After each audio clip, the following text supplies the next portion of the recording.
Sou peregrino aqui, em terra estranha estou, no reino. Bem-vindo ao podcast Estrangeiros e Peregrinos. A mensagem de hoje será apresentada por Dennis Allen. Bem-vindo ao episódio do dia. Hoje eu quero dar continuidade ao tema introduzido no episódio 944, sobre palavras que não estão na Bíblia.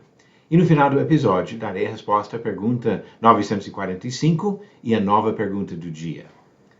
Na mensagem do episódio 944, consideramos vários termos que não se encontram nas Escrituras, mas que são usados para identificar conceitos bíblicos.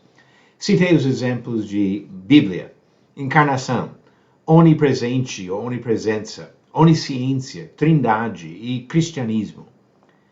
É natural e até útil empregar termos como esses.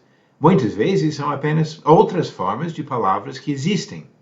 Bíblia, por exemplo, é o plural da palavra que significa livro que se encontra na Bíblia. Encarnação define em uma palavra o que foi dito pela frase se fez carne.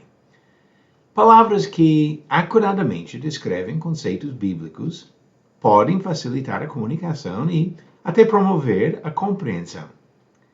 Esse desenvolvimento de termos pode ser resultado natural da evolução dos nossos idiomas. Mas devemos reconhecer perigos com a criação ou adoção de palavras extrabíblicas. Um perigo é da distorção doutrinária. Se as palavras representam a invenção de novas doutrinas ou a distorção do ensinamento bíblico, devemos rejeitar essas palavras. Paulo disse em Gálatas 1, versículo 8, mas ainda que nós, ou mesmo um anjo vindo do céu, pregue a vocês um evangelho diferente daquele que temos pregado, que esse seja anátema. E João acrescenta, em 2 João, versículo 9, todo aquele que vai além da doutrina de Cristo e nela não permanece, não tem Deus. O que permanece na doutrina, esse tem tanto o Pai como o Filho. O segundo perigo é a falta de base bíblica. É perigoso também basear a defesa de doutrinas em palavras não encontradas nas Escrituras. Se o ensinamento realmente é válido, vamos defendê-lo usando as Escrituras. Os bereanos foram elogiados por confiar na palavra do Senhor. Diz Atos 17, versículo 11, ora, estes de Bereia eram mais nobres do que os de Tessalônica, pois receberam a palavra com toda a avidez, examinando as Escrituras todos os dias, para ver se as coisas eram de fato assim. E um terceiro perigo é o perigo de vaidade intelectual. Talvez seja menos óbvio, mas a invenção de termos para mostrar nossa inteligência ou conhecimento é um perigo. Todas as disciplinas têm suas palavras técnicas e específicas, mas devemos resistir à tentação de criar ou usar palavras difíceis para nos exaltar. Desde as conversas no Éden, Deus sempre usou linguagem acessível para se comunicar com os seres humanos. E assim foi compreendido por pessoas comuns.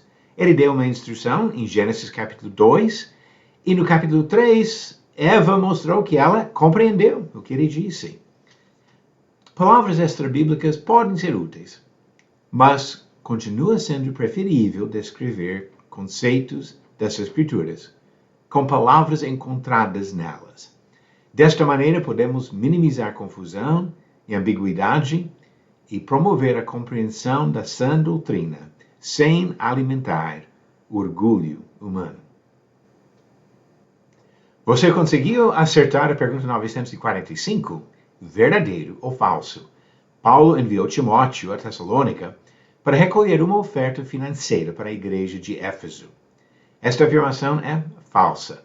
Diz 1 Tessalonicenses capítulo 3, versículos 1 e 2, por isso, não podendo esperar mais, achamos por bem ficar sozinhos em Atenas e enviar o nosso irmão Timóteo, ministro de Deus no Evangelho de Cristo, para fortalecer e animá-los na fé.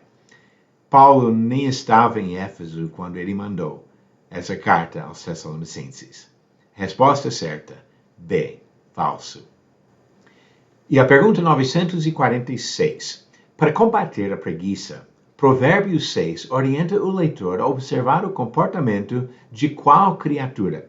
Alternativas: A. A abelha, B. O leão, C. A formiga ou D. A águia. Verifique sua resposta no final do próximo episódio de Estrangeiros e Peregrinos. Palavras que não se encontram na Bíblia podem corretamente descrever fatos ou doutrinas bíblicas, mas devemos ter muito cuidado de não usar nossas palavras para criar novas doutrinas ou distorcer o ensinamento bíblico ou para mostrar a vaidade de achar que de alguma forma somos melhores que os outros. Vamos procurar compreender o que Deus diz em palavras acessíveis para todos nós, para que possamos agradar o nosso Senhor e Criador. Obrigado por nos acompanhar nessa jornada pelas Escrituras. Volte amanhã para ouvir mais uma mensagem do podcast Estrangeiros e Peregrinos. Seguimos pelo mundo.